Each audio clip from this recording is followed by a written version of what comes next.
Wizards of the Coast has been one of the worst companies out there in terms of woke ideology. They, of course, have ruined Dungeons and Dragons. They've also ruined Magic the Gathering. A lot of people aren't quite as aware of that, but it's been a pattern, of course. Now, earlier this year, they did a thing where they're actually cutting funding to their gender ideology program, which is pretty funny.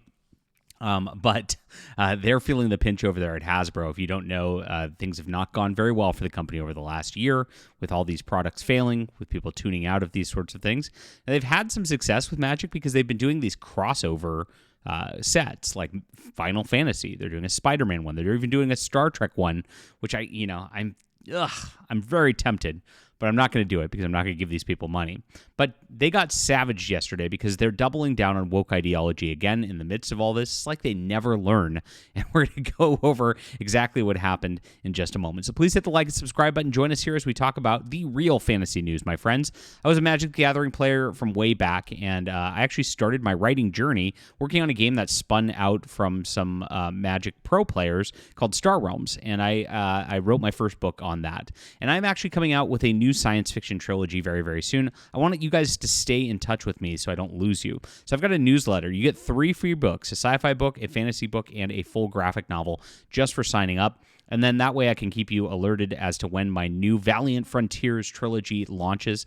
I might even launch it today. I'm debating on that. Let me know. Should I launch it today or next week? In the description below. I'd love to hear from you. But get on here if you're not. It's so important because I never know if I'm going to find you again, and I want you guys to, of course, stay in touch. This is the newsletter. Like I said, grab that. Get your free 3 books, and I appreciate you being here. So yes, this is where Magic of Past. They got rid of this card, Invoke Prejudice. No longer allowed in Magic.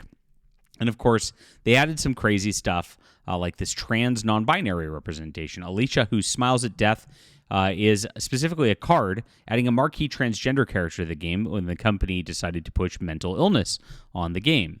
Then there was this, when they did their Lord of the Rings set, there's Aragorn. You might notice he looks a little different than he did in Tolkien.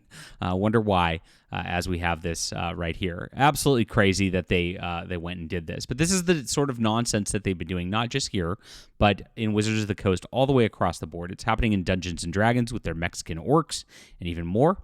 And they were canceling some of this, at least the funding towards it last year, but they still want you to support these types of things, is what it comes down to. They just posted this yesterday, that Wizards of the Coast is hosting a Twitch stream to support Trans Lifeline, a grassroots hotline and nonprofit organization offering direct support to trans people in crisis for the trans community by the trans community. Yes, they're continuing back on this.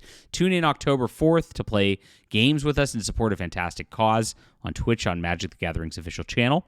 And then support the cause by donating to our direct fundraising page. Want to learn more about Trans Lifeline? Visit their website. Here we are, and see the Wizards of the Coast with their gay flag colors to add to this. Yay, please clap on this. Now, they're getting savage. You go to ChatGPT and ask what Trans Lifeline is. It also has faced serious controversies. Its co-founders were removed in 2018 for misusing funds. Critics fault it for limited hours and capacity compared to traditional hotlines, and missteps in a poorly run hiring lottery in 2025 forced perceptions of disorganization. So not a very good organization at that. And when you get into this sorts of things, it's like, wait a minute, this is a mental health hotline for like a suicide crisis thing, which is not a bad thing. Those exist, and there's good ones out there. But like, why would you do it for trans people specifically rather than just like anybody who's going through that? And this is the type of thing they do. Everything has to be about the identity. It's never just about actually the cause or helping people or anything like that. They just want to virtue signal the identity is what it comes down to.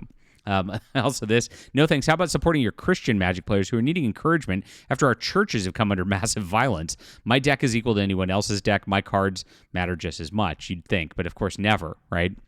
Magic the Gathering was the very first time I felt accepted for the nerd I am and loved this game for more than 30 years till you made it clear I'm not welcome because I'm a straight white man.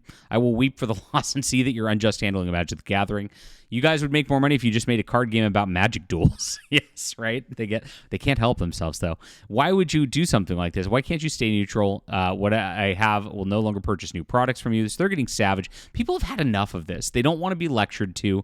They don't want to be told that they have to clap for these like trans causes and trans organizations and things like that.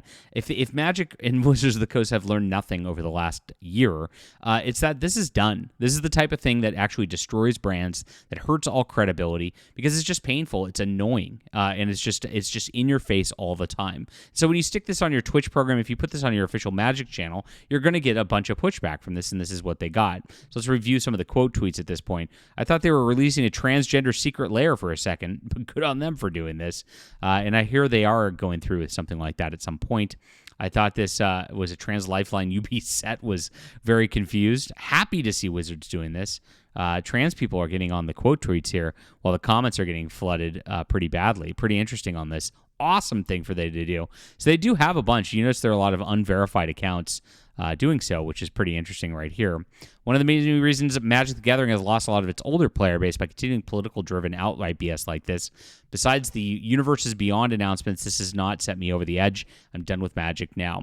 Now, the Universes Beyond is really what's keeping Magic going. Magic and just tying into other products, like I said, Spider-Man, like I said, Final Fantasy, that's keeping it alive. In their CEO's calls, they've been talking about how those have been doing very, very well for them. They're amping up to do more in the future because people are sick of what they've done with their own Magic the Gathering setting, which is too bad because it was a pretty nice setting overall, especially the Ravnica setting back in the day and Lorewind settings. Those are wonderful ones that I wish they'd just keep with their own lore rather than keeping it into the political identity realms. Now, they think that on this level, with these types of sets and the like, they say only less than 10% of their player base is annoyed by that, which is actually a pretty big one, but they are getting a lot of new people checking it out.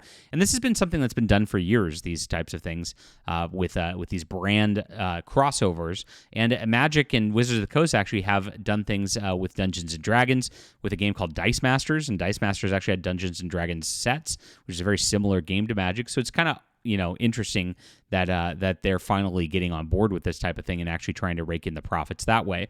But if they just keep virtue signaling, it's going to keep turning people off. It doesn't matter if somebody's got a cool brand they think is going to be now finally a part of Magic the Gathering. If they know that their money and time and all that's going to be going towards different LGBTQ things, people are just going to tune out and they don't want to deal with it anymore. That's where we're at, and that's why this is all done. Get woke, go broke. Getting savaged in the comments. What do you think about this? Are you going to be supporting Magic the Gathering anytime in the near future? And Wizards of the Coast? Leave a comment down below. Love to hear from you. Please hit the like and subscribe button. Make sure to sign up for an alternative culture. This is my newsletter. You get 3 free books for doing so. I can't wait to get you guys my new sci-fi trilogy. It's going to be amazing. We'll be back soon.